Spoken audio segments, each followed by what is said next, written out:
नमस्कार मैत्रिणींनो, मी Jayashree home kitchen मध्ये तुमचं खूप खूप स्वागत आहे। तर आज आपण बघणार आहोत बटाटा वडापाव रेसिपी। तर त्यासाठी लागणारे साहित्य बघूया। तर इथे मी बटाटे उकडून घेतलेले आहेत आणि काही जिन्नस घेतलेले आहेत। तर कुटलेले धने, जिरं, मोहरी, खाण्याचा सोडा, चवीनुसार मीठ, हळदी पावडर आणि इथे एक वाटण बनवून घेण्यासाठी घेतलेला आहे कढीपत्ता, आलं, हिरवी मिरची आणि लसूण। तर याचं आपल्याला जाडसर वाटण बनवून घ्यायचं आहे। तर जाडसर वाटण बनवून घेऊया। तर मस्तपैकी याचं जाडसर वाटण बनवून झालेलं आहे। तर आता बनवायला सुरुवात करूया। इथे मी एक पॅन घेतलेला आहे आणि पॅन मध्ये घातलेला आहे 2 चमचे तेल। तर यावर आपण घालणार आहोत सर्वप्रथम जिरे, मोहरी, त्यानंतर घालायचं आहे कुटलेले धने आणि जे आपण वाटण केलं होतं ते सुद्धा त्यामध्ये घालणार आहोत। तर यावर आपल्याला वाटण घालायचं आहे आणि हे सर्व एकत्र करून आपल्याला छान असं फ्राय करून घ्यायचं आहे। तर यावर हळदी पावडर घालायची आहे आणि चवीनुसार आपण मीठ सुद्धा घालणार आहोत आणि छान हे वाटण असं फ्राय करून घ्यायचं आहे। तर मसाला आपला छानपैकी फ्राय झालेला आहे। तर मॅश केलेले बटाटे घालूया यामध्ये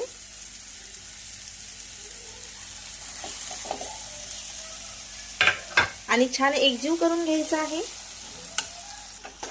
आणि मंद गॅसवर छानपैकी असं परतून घ्यायचं आहे। आता यावर आपण कोथिंबीर घालणार आहोत। हलकसं आपल्याला 2 मिनिटं मंद गॅसवर हे फ्राय करून घ्यायचं आहे। मिश्रण फक्त एकजीव करून घ्यायचं आहे।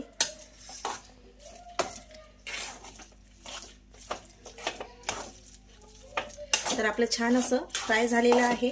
तर यावर आता कोथिंबीर घालून घेऊया आणि हे थंड करण्यासाठी असंच बाजूला ठेवणार आहोत। तर छान आपलं मिश्रण झालेलं आहे। तर यावर आपल्याला भरपूर सारी कोथिंबीर घालायची आहे आणि एकजीव करून घ्यायचं आहे। तर इथं बेसन घेतलेलं आहे आणि बेसन छान चाळून घेतलेलं आहे। तर यामध्ये आपण घालणार आहोत 2 चमचे तांदळाचं पीठ आणि चवीनुसार मीठ। तर हे मिश्रण बनवून घ्यायचं आहे आपल्याला छानपैकी थोडं थोडं पाणी घालून आणि मिश्रण थोडं घट्टसरच करायचं आहे, जास्त पातळ नाही करायचं आहे। तर चमच्याच्या सहाय्याने आपल्याला हे मिश्रण मिक्स करून घ्यायचं आहे। तर मिश्रण बनवून घेऊया। तर इथं बघू शकता बेसन आपलं छान फेटून झालेलं आहे आणि इतपत असं आपल्याला घट्टसर बेसन हवंय, बघू शकता असं। तर आपण आता जे आपण मिश्रण बनवलं होतं त्याचे छोटे छोटे गोळे बनवून घेऊया। तर इथं बघू शकता अशा पद्धतीने मी गोळे बनवून घेतलेले आहे आणि हे नवीन बटाटे असल्यामुळे थोडे याला चिकटपणा जास्त आहे। तर अगदी तळायच्या वेळेस अगदी आयत्या वेळेस आपल्याला यामध्ये खाण्याचा सोडा घालायचा आहे। तर इथं मी खाण्याचा सोडा घालत आहे आणि छान असं फेटून घेणार आहे। 1 थेंब फक्त यावर पाणी घालणार आहे आणि छान असं फेटून घ्यायचं आहे आपल्याला। तर सोडा घातल्यानंतर असं छान मी फेटून घेतलेलं आहे, इथं बघू शकता तुम्ही। तर यामध्ये आपल्याला असे तर अलगद असा गोळा घ्यायचा आहे आणि बेसनामध्ये असा टाकून यावर पूर्णपणे कोटिंग करायचं आहे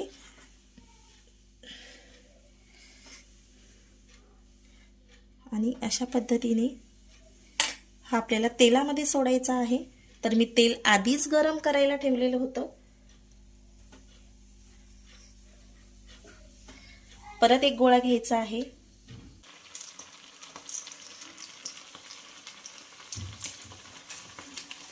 बेसनामध्ये कोट करून घ्यायचा आहे छान आणि अलगद असा कढईमध्ये सोडायचा आहे आपल्याला वडा। तर अशाच पद्धतीने दुसरा सुद्धा आपल्याला असा घ्यायचा आहे आणि बेसनामध्ये कोट करून असा कढईमध्ये सोडायचा आहे। खूप इझी आहे बनवायला। तर अशाच पद्धतीने आपण सर्व वडे कोट करून घेऊन इथं बघू शकता बघा, इझिली आपण असं कढईमध्ये टाकू शकतो। हात सुद्धा भरत नाही आणि चटका तर अजिबात लागायची भीती राहत नाही। तर अशाच पद्धतीने आपल्याला सर्व वडे कढईमध्ये सोडायचे आहे. तर इथं बघू शकता मस्त टम्म असे आपले वडे फुगलेले आहेत.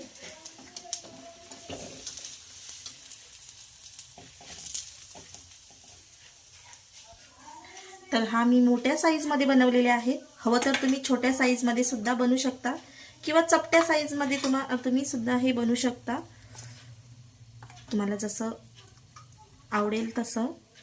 तर अशाच पद्धतीने आपण सर्व वडे बनवून घेऊया.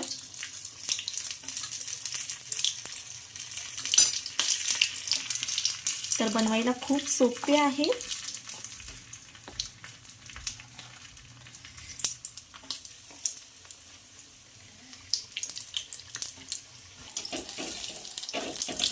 तर अशाच पद्धतीने आपण सर्व बटाटे वडे तळून घेतलेले आहे. तर इथं बघू शकता तुम्ही.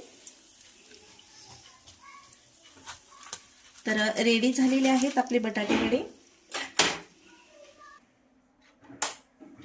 तर रेडी झालेले आहेत आपले बटाटे वडे. तर इथं बघू शकता तुम्ही अतिशय छान झालेले आहेत. तर आता आपण वडापाव बनवून घेऊया.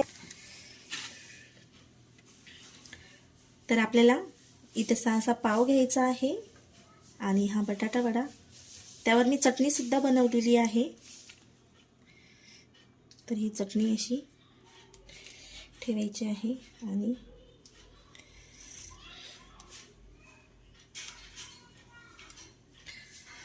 तर अशाच पद्धतीने तर आपण आता वडापाव असा कट केलेला आहे मध्यभागी आणि यावर आता अशी चटणी भरायची आहे आणि छान असा वडापाव प्रेस करायचा यावर आणि सर्व करायचा आहे. तर रेडी झालेले आहेत आपले वडापाव. तर मग कशी वाटली तुम्हाला रेसिपी नक्की कमेंट करून सांगा. आवडल्यास लाईक शेअर सबस्क्राईब नक्की करा आणि असेच माझे छान छान व्हिडिओ बघण्यासाठी चॅनलला सुद्धा सबस्क्राईब करा, म्हणजे माझ्या प्रत्येक व्हिडिओची लिंक तुमच्यापर्यंत पोहोचत राहील. आणि रेसिपी आवडल्यास लाईक नक्की करा आणि असेच माझे छान छान व्हिडिओ बघत राहा. धन्यवाद.